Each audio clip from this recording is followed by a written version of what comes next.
Hello everyone, welcome to the Token Melody. And today, we're going to be talking about politics in New Zealand and the landscape.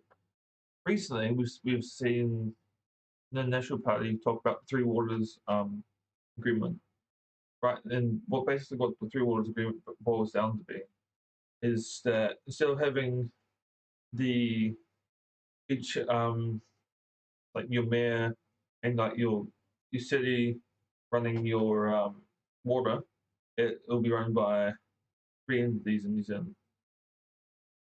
And that leads us into what they said today. Like, National wants to put it back in their hands, but the Labour Party and their Three Waters Forum, they're open to, supposedly open to discussion, but who knows? That leads me on to politics in New Zealand. The politics in New Zealand, right?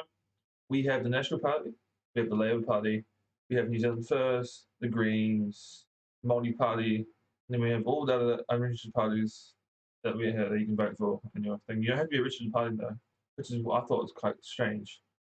You don't have to be a registered party to actually run an election. Technically, if you're unregistered, you can still win an election with the majority of the votes because it's we run our system democracy on MMP, which is mixed. I think it's like mixed national party or something, which means it's whoever gets the most votes, really, at the end of the day. And then if you don't get the most votes, you make a coalition, like we've seen in the past with like New Zealand First, the Greens, and Labour. We've seen New Zealand First, ACT Party.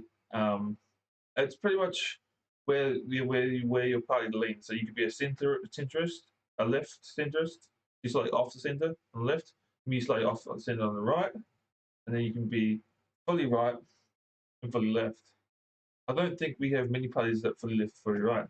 The only thing I think of is Brian Tumpke's party, which is like the Christian church, was like so far fucking right, so far right, like so it's ludicrous. Um, Going on to the next part, right?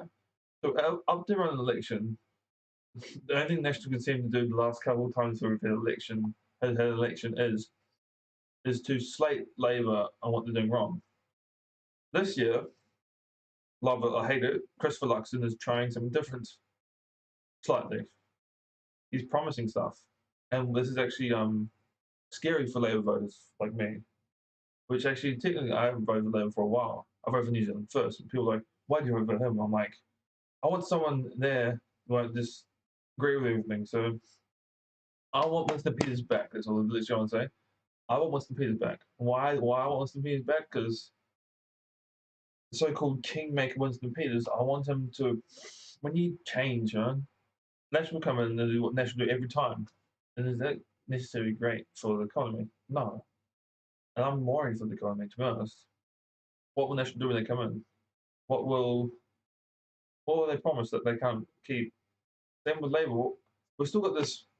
We've still got that freaking light rail in Auckland, bro. It's been what 9 years. All the businesses are gone. I'm just mind-boggling money that we've spent that's not even finished yet. And you can blame Auckland Transport, and you can blame freaking the Minister for fucking roading and all that in transport and. But it hasn't happened. Same thing with the freaking house building. Like these they've introduced some good policies, both parties, like Trump's election. It's anyone's possibility, anyone's problem, you know? We want to see the facts, we want to see results, and have we seen results from the Labour Party in the last 2 3 years? It's hard to judge. They have not been helping themselves with what they've been doing. They could have approached it a lot better, I think, in my opinion. Have they had some good ideas? Yes. But have they had some terrible ideas?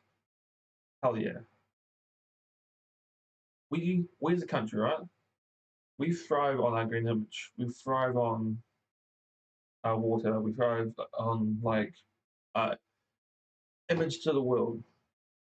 But what gets me right is we throw an image to the world and sending all our products overseas when we can't feed our own people. When everything here is so bloody expensive, and we go, oh, We can't afford not seeing overseas. I'm like, how the hell do we end up here in the first place that we have to send everything overseas to make money for our country? Who sees it? One terrorist boss is making $3 million a year. 3 million. Like, yeah, he may be good at his job, but 3 million good? 3 million. Guys can take it back overseas.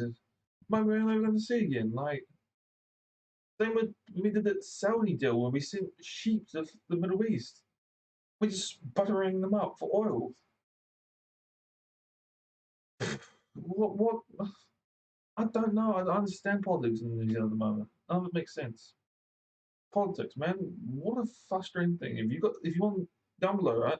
If you have some policies you want me to talk about next video, write them down below. You know, we as a country, vote for me.